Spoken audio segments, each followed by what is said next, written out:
नमस्कार दोस्तों, हम आप सभी का स्वागत करते हैं अपने YouTube channel education for India में।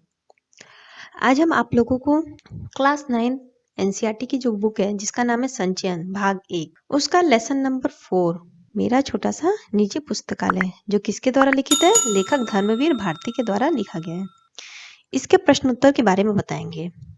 हम पिछले वीडियो में इसका सारांश बताए हैं, डिस्कस किए हैं कि ये क्या है, इसमें किसके बारे में बताया गया है। यदि आपने ये वीडियो नहीं देखा तो इस वीडियो को जाकर देख लें। यदि आप सारांश को देखे रहेंगे तो ये प्रश्न उत्तर करने में आपको और भी आसानी से हो जाएगा, लर्न भी हो जाएगा, समझने में भी आसान होगा। तो आप ऊपर आई बटन में जाके क्लिक करके हमारे या फिर नीचे डिस्क्रिप्शन बॉक्स में लिंक में जाके उस वीडियो को भी देख सकते हैं जो मैंने सारांश बताया है।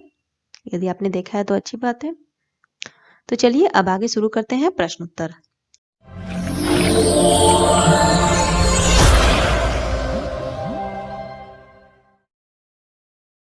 लेखक का ऑपरेशन, पहला क्वेश्चन जो है, लेखक का ऑपरेशन करने से सर्जन क्यों हिचक रहे थे।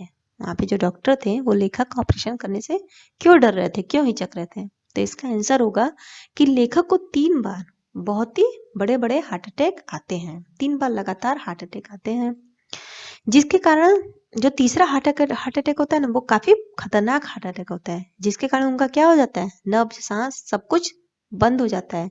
कुछ डॉक्टर तो उनको मृत घोषित कर सकते हैं, मतलब कि ये मर चुके हैं। परंतु एक डॉक्टर रहते हैं जिनका नाम रहता है डॉक्टर बोर्जेस। वो एक उनके पास एक आशा रहती है और वो उनको क्या कर देते हैं, लेखक को 900 वर्ड्स का एक शौक देते हैं कि शायद वो उससे जिंदा हो जाए।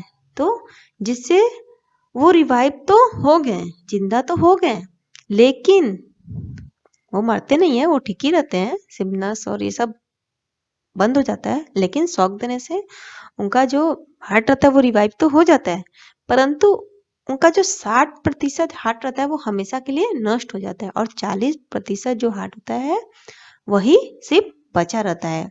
और वो जो बचा रहता है 40% हार्ट, उसमें भी 3 अवरोध रहते हैं, उसमें भी 3 बीमारियां रहती हैं, जिसके कारण कोई भी डॉक्टर उनका ऑपरेशन करने से क्या करते हैं, हिचकते हैं, उनको डर लगता है, ऑपरेशन नहीं करते हैं। उन्हें फिर वो लोग डॉक्टर लोग आपस में राय करते हैं कि हम लोग डॉक्टर में आपस में राय करेंगे, और जब तक राय करेंगे तब तक उनको उनके घर में भेज दिया जाता है। तो क्यों डरते हैं सर्जन, क्यों हिचकते हैं उनका ऑपरेशन करने से, क्योंकि उनको लगातार 3 बार हार्ट अटैक आया रहता है। जो तीसरा हार्ट अटैक रहता है वो बहुत ही खतरनाक रहता है। उस हार्ट अटैक में उनकी नब्ज सांसें भी बंद हो जाती हैं। कुछ डॉक्टर तो उनको मृत घोषित कर देते हैं, परंतु डॉक्टर बोर्सेज जो होते हैं वो उनको मृत घोषित नहीं करते हैं, बल्कि उन्हें 900 वर्ड्स के शॉक देते हैं, जिससे उनका हार्ट क्या होता है, फिर से रिवाइव हो जाता है। रिवाइव तो हो जाता है, लेकिन उनका हार्ट 40% हार्ट जो होता है वो ही ठीक रहता है, और 60% जो होता है, 60% वो हमेशा के लिए नष्ट हो जाता है। और जो 40% जो रहता है वो जो ठीक रहता है, उसमें भी बहुत 3 अवरोध रहते हैं, जिनके कारण कोई भी डॉक्टर उनका ऑपरेशन करने से डरते हैं, हिचकते हैं। तो ये था इसका आंसर। चलिए आगे बढ़ते हैं नेक्स्ट क्वेश्चन की ओर। किताबों वाले कमरे में रहने के पीछे लेखक के मन में क्या भावना रहती है। यहाँ पे पूछा जा रहा है कि क्यों लेखक चाहते हैं कि मुझे किताबों वाले कमरे में ही रखा जाए, बल्कि शयन कक्ष में न रखा जाए, उनके सोने वाले रूम में नहीं रखा जाए।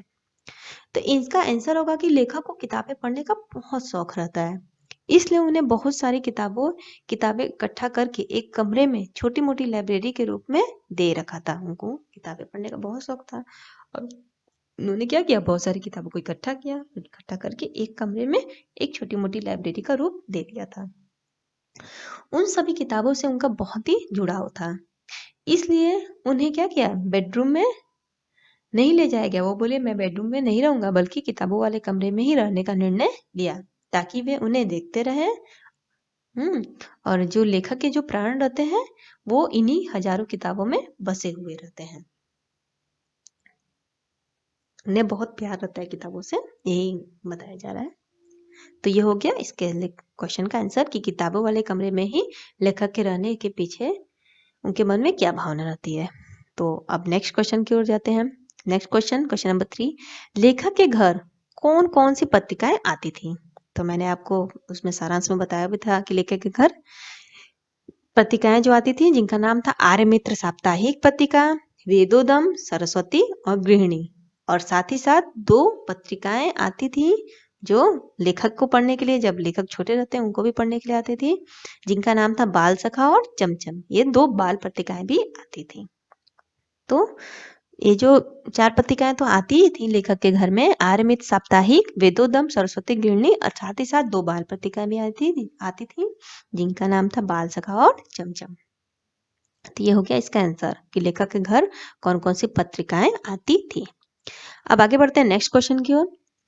लेखक को किताबें पढ़ने और सहेजने का शौक कैसे लगा?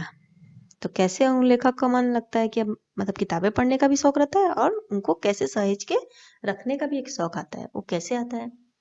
तो लेखक के पिता तो प्रतिदिन पत्र पत्रिकाएं तो मंगाते ही थे, और कौन कौन सी पत्र पत्रिकाएं मंगाते थे वो भी अभी मैंने आप लोगों को ऊपर वाले क्वेश्चन में आंसर में बताया कि आर्यमित साप्ताहिक, वेदोदम, सरस्वती गृहिणी।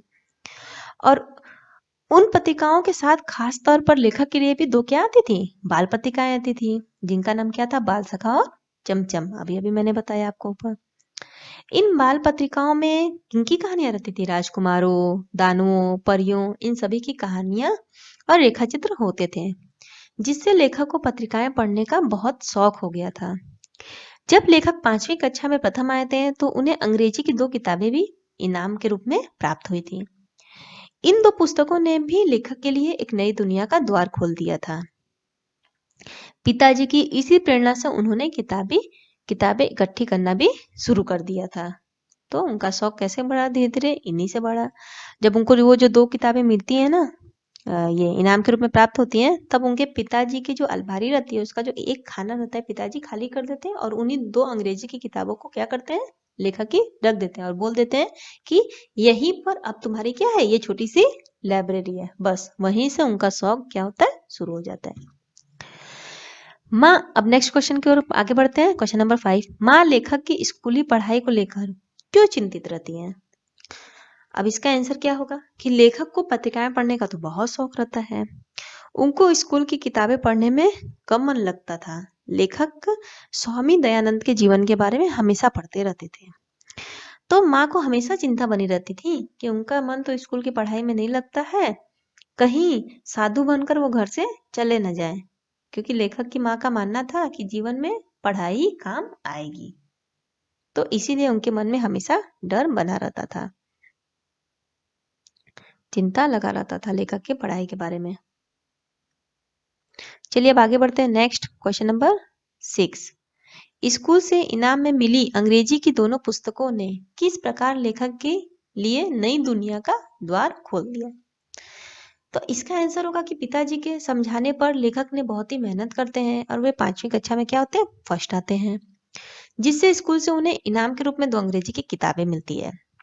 दोनों किताबें में बहुत सारे ज्ञान की बातें रहती हैं। एक किताब में तो पक्षियों के बारे में बताया गया रहता है, तो दूसरे किताब में जहाज और समुद्र के बारे में बताया गया रहता है। पिताजी अपने अलमारी के एक खाने के भाग को खाली कर देते हैं और लेखक की दोनों किताबों को रख के कह देते हैं कि आज से यही तुम्हारी लाइब्रेरी है। और इन दोनों किताबों में मिली जितनी भी जानकारियां रहती हैं पक्षियों के बारे में, उनके रहने के बारे में, खाने के बारे में, या फिर जहाज में ये पानी के जहाजों के बारे में कि वह उससे क्या लाया जाता है, क्या ले जाया जाता है, कैसे वो नाविकों का जीवन होता है, तो इन सब जानकारियों को पढ़कर ऐसा लगता है कि लेखक के लिए एक नई दुनिया का द्वार खुल गया है। यही रीजन रहता है। चलिए अब आगे बढ़ते हैं नेक्स्ट क्वेश्चन नंबर 7 की ओर। आज से यह खाना तुम्हारी अपनी किताबों का, यह तुम्हारी लाइब्रेरी है। पिता के इस कथन से लेखक को क्या प्रेरणा मिलती है? तो इसका आंसर होगा कि पिताजी ने जब अपनी अलमारी का एक खाना खाली करके लेखक के नाम में मिली पुस्तकें रख देते हैं और कहते हैं कि आज से यही तुम्हारी लाइब्रेरी है, तो पिताजी के इस कथन ने लेखक के अंदर किताबें जमा करने की एक चाह पैदा कर देते हैं।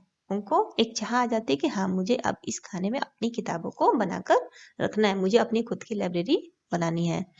तो बचपन से ही किताबें पढ़ने का अनुभव तो उनको रहता ही है लेखक को, और साथ ही पिताजी की प्रेरणा से वे आगे चलकर एक अच्छी खासी लाइब्रेरी बनाने में सफल भी हो जाते हैं। तो यह था इस क्वेश्चन का आंसर। अब नेक्स्ट क्वेश्चन नंबर 8। लेखक द्वारा पहली पुस्तक खरीदने की घटना का वर्णन अपने शब्दों में कीजिए। कि लेखक जब पहली पुस्तक खरीदते हैं उसके बारे में बताइए। तो इसका आंसर होगा कि लेखक के पिता की मृत्यु के पश्चात घर की आर्थिक स्थिति बहुत खराब हो गई थी। जिसके कारण लेखक को नई किताबें खरीदना तो संभव ही नहीं था। वे पुरानी किताबें खरीदकर ही पढ़ाई करते थे। लेखक इन्हीं पुरानी किताबों से इंटरमीडिएट पास करते हैं और किताबें बेचकर बीए की सेकेंड हैंड बुक शॉप से जाकर पुरानी किताबें खरीद लेते थे। और जब वो पुरानी किताबें खरीदने जाते हैं तो उनसे वो 2 रुपए बच भी जाते हैं।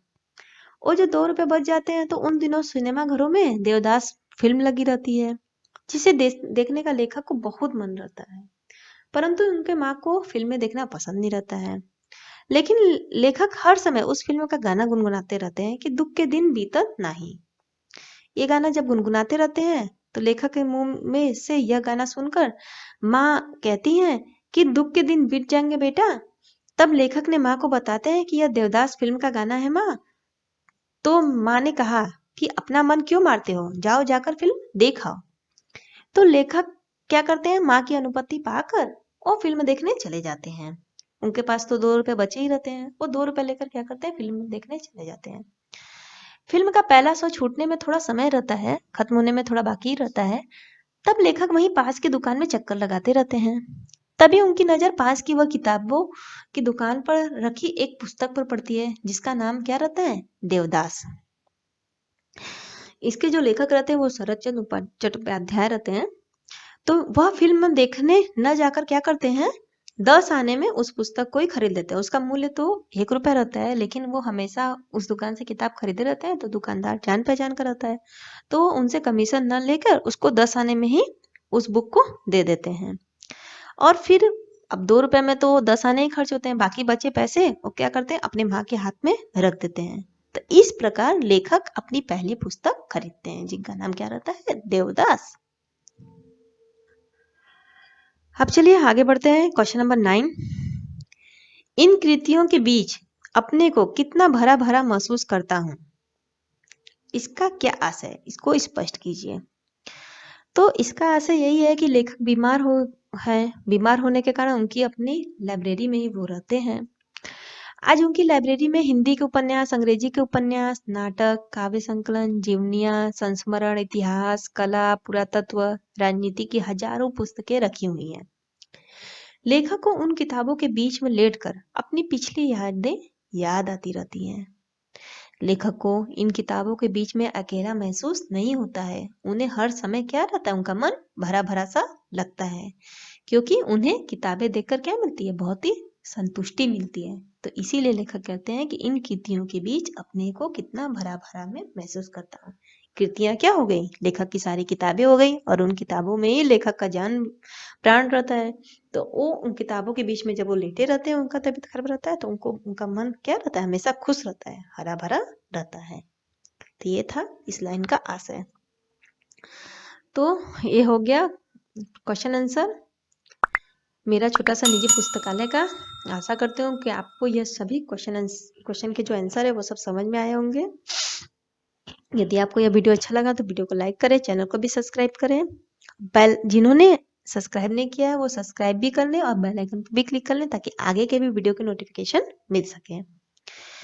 और यदि आपको ये सारे प्रश्न उत्तर टेक्स्ट के रूप में भी चाहते हैं, तो आप हमारे वेबसाइट में विजिट करके इसे टेक्स्ट के रूप में भी प्राप्त कर सकते हैं। हमारा वेबसाइट है www.educationforindia.com। हमारा वीडियो देखने के लिए बहुत बहुत धन्यवाद।